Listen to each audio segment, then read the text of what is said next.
কথায় আছে আগে দর্শনধারী তারপরে গুণ বিচারী।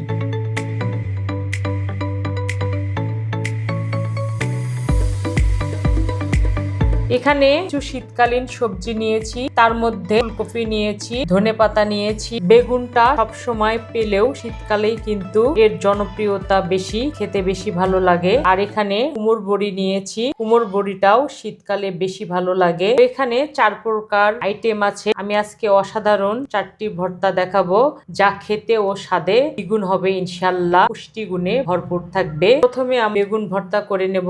বেগুন কাটার জন্য চপিং বোর্ডে নিয়েছি, মাথার অংশটা ফেলে দেব। যত টাটকা বেগুন নেব তত ভর্তাটা সুস্বাদু হবে।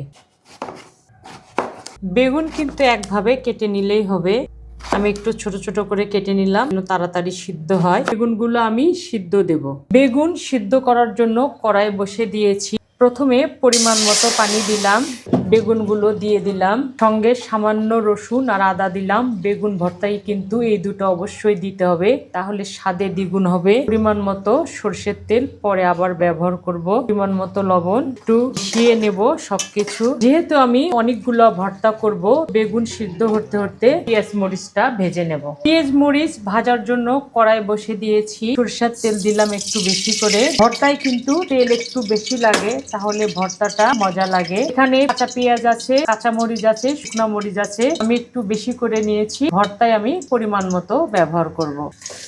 এখন সব উপাদানগুলো আমি ভালোভাবে ভেজে নেব, একটু ব্রাউন কালার করে নেব, যেন কাঁচা গন্ধটা না থাকে। এভাবে যদি ভর্তা করি, ভর্তাটা লং টাইম ভালো থাকবে, খেতেও সুস্বাদু হবে। মরিচ পেঁয়াজ ভাজা হয়ে গেছে, দেখতে পাচ্ছেন হালকা লালচে কালার হয়েছে।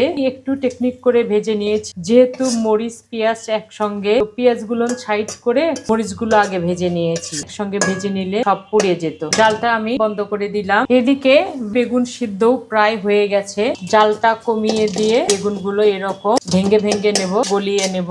আর এই ভর্তাটা কিন্তু এভাবে করলেই বেশি সুস্বাদু হয়, আরেকটু মোলায়েম হবে। আমি একদম সুন্দরভাবে খন্তা দিয়ে নাড়ে নাড়ে মোলায়েম করে নিয়েছি। একটু পানি পানি আছে, আর একটু শুকনা করতে হবে, তাহলে ভর্তাটা অনেক সুস্বাদু হবে। কিছুটা সময় এভাবে নাড়াচাড়া করব। হয়ে গেছে, একটুও পানি নাই, জালটা বন্ধ করে দিলাম। একটু ঠান্ডা হলে আমি পাত্রে উঠিয়ে নেব। পেঁয়াজ মরিচটা মেখে নেওয়ার জন্য থালা নিয়েছি, এখন ঢেলে নিলাম। পরিমাণ মতো লবণ দিয়ে আগে মরিচগুলো মেখে নেব। হাত দিয়ে এভাবে কিন্তু ডলে নিতে হবে। যত সুন্দরভাবে মরিচগুলো ডলে নেব, ভর্তাটা তত সুস্বাদু হবে। মরিচগুলো সুন্দরভাবে ডলে নিয়েছি, এখন পেঁয়াজের সঙ্গে মিশিয়ে নেব।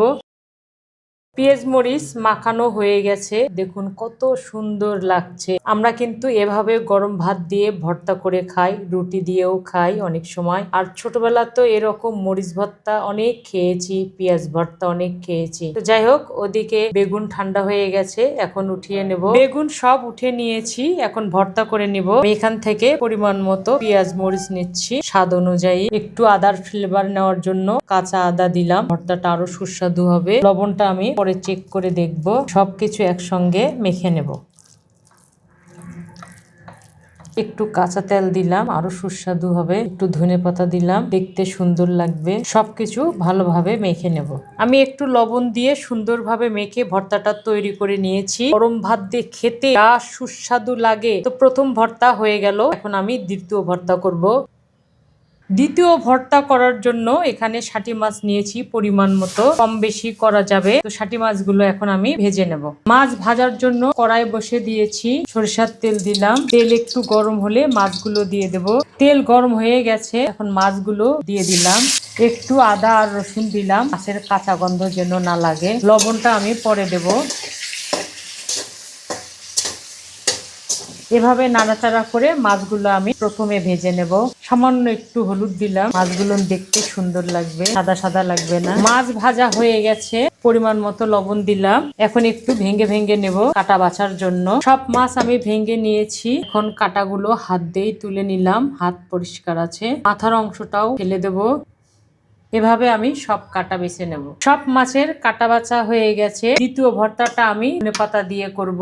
ধনেপাতা আমি পরিষ্কার করে নিয়েছি, এখন কেটে নেব, ছোট ছোট করে নেব, তাহলে বেটে নিতে সুবিধা হবে। কাটা হয়ে গেছে, মাছের ভেতরে ধনেপাতা গুলো দিয়ে দিলাম। ধনেপাতা থেকে কিন্তু পানি উঠবে, মাছ সহ ধনেপাতা আমি ভালোভাবে ভেজে নেব।